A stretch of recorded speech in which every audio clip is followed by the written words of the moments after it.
Things like this end up in third world wars. Everybody keeps playing games like this, you'll end up in a third world war. No, one of the things I talked to China about is the denuclearization of weapons. We'd like to see if we could stop that. I'm talking about nuclear weapons.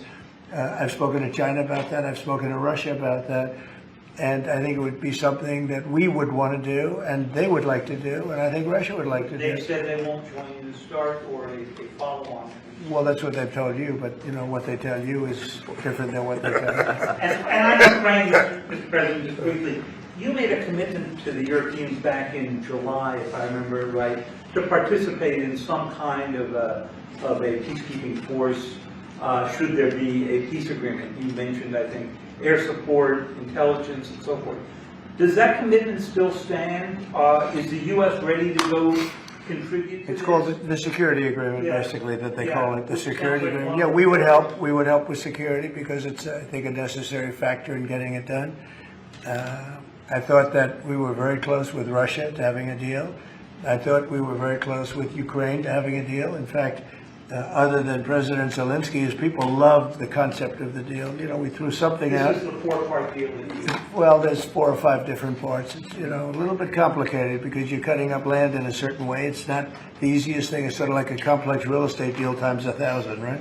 But it's a deal that would have stopped the killing of thousands of lives every month. Thousands and thousands of lives, mostly soldiers, but as you know, there's some bombs being dropped. Sort of a career-link ceasefire that we don't resolve? Well, there's a meeting on Saturday. We'll see whether or not we attend the meeting. We said we'll attend the meeting if we think there's a good chance of. They want me to attend. They want us to attend, and we'll be attending the meeting on Saturday in Europe if we think there's a good chance. And we don't want to waste a lot of time. We think it's negative. We want it to get settled. We want to save a lot of lives.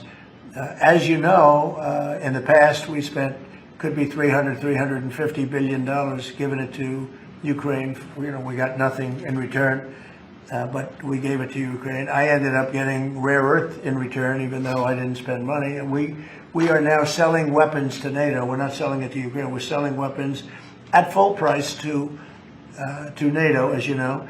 They distribute those weapons probably to Ukraine for the most part. They're probably doing it to others also, but we're not involved in the war other than the fact that we are involved in a negotiation because people want us there. Ukraine wants us involved very much. Europe wants us involved. I have a great relationship with the countries of Europe. As you know, I took GDP. I took what they're spending as a percentage of GDP, but it was at 2 and they weren't paying, and now it's at 5, and everybody's amazed. But that 5% is. A lot of it's coming back to the United States. With that being said, I'd like to see the killing stop. 25,000 people died last month, soldiers, mostly soldiers, but some people also where bombs were dropped. But for the most part, 25,000 soldiers died last month. I would love to see it stop. And we're working very hard. It doesn't really affect the United States unless it got out of control. A thing like that, as you probably know, because you are a professional, a real professional, which is something I don't say about a lot of other people, but you are a great professional. Things like this end up in third world wars. And I told that the other day. I said, everybody keeps playing games like this. You'll end up in a third world war, and we don't want to see that happen.